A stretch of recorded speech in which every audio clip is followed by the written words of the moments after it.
Welcome students, here's a brief summary about displacement, velocity, and acceleration. Ways to think about it. If you need a little more in depth after this, check out the other videos linked on this page. Remember, displacement is how far something is, it's measured in meters. Velocity, how fast something is, meters per second. And how quickly it's changing speed is acceleration, meters per second squared. You will learn about the positive and negatives, what it means here. Acceleration is the key, however. It's the key for all our equations and our ideas. All the equations we use in first quarter, like the ones I've just written here, they rely on one key idea. All the numbers in the same equation have to have the same acceleration.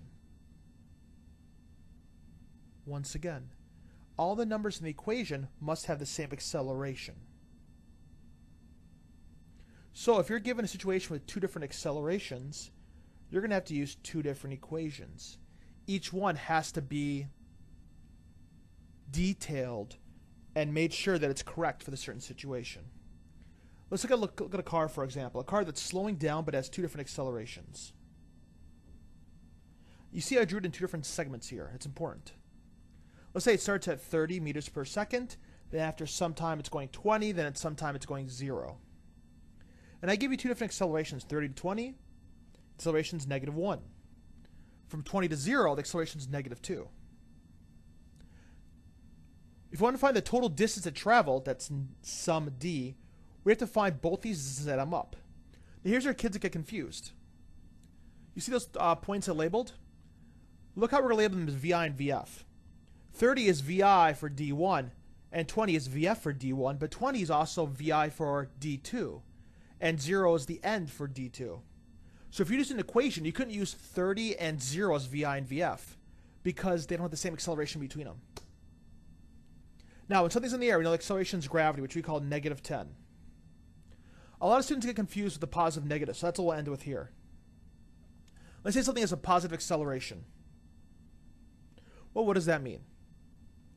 That means it's gaining positive velocity. I wrote here, velocity is getting more positive. That does not mean it's necessarily speeding up. Again, it does not mean the velocity is increasing.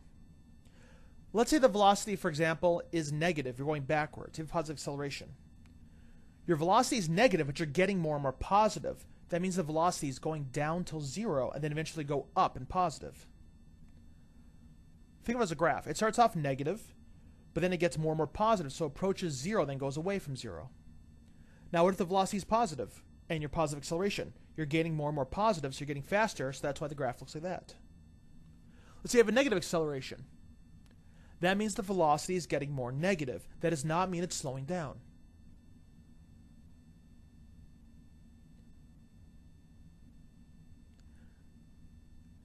For example, if you have a negative velocity, negative acceleration, you're getting more and more negative. It means you're getting faster. So you start off at a negative value and you keep on getting more and more negative. That's getting faster. But if the velocity starts off positive, that means you're losing positive velocity till you get to 0, and then you're gaining negative velocity. That's the idea behind it.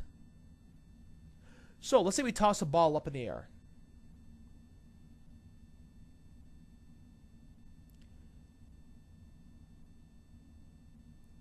The acceleration the entire time is gravity, because the entire time gravity is pulling it down. So you can do this all in one equation, even though you're going up and down.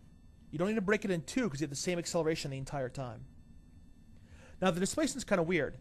The displacement gets more and more and more until it reaches the max height, and then it goes back down to 0. So that'd be a graph of it. It goes away, then comes back to 0.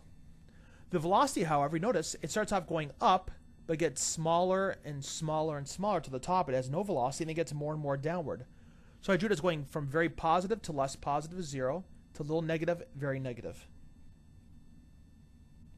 It's getting up, going slower to reach 0, then it goes down, getting faster. That's what the graph looks like.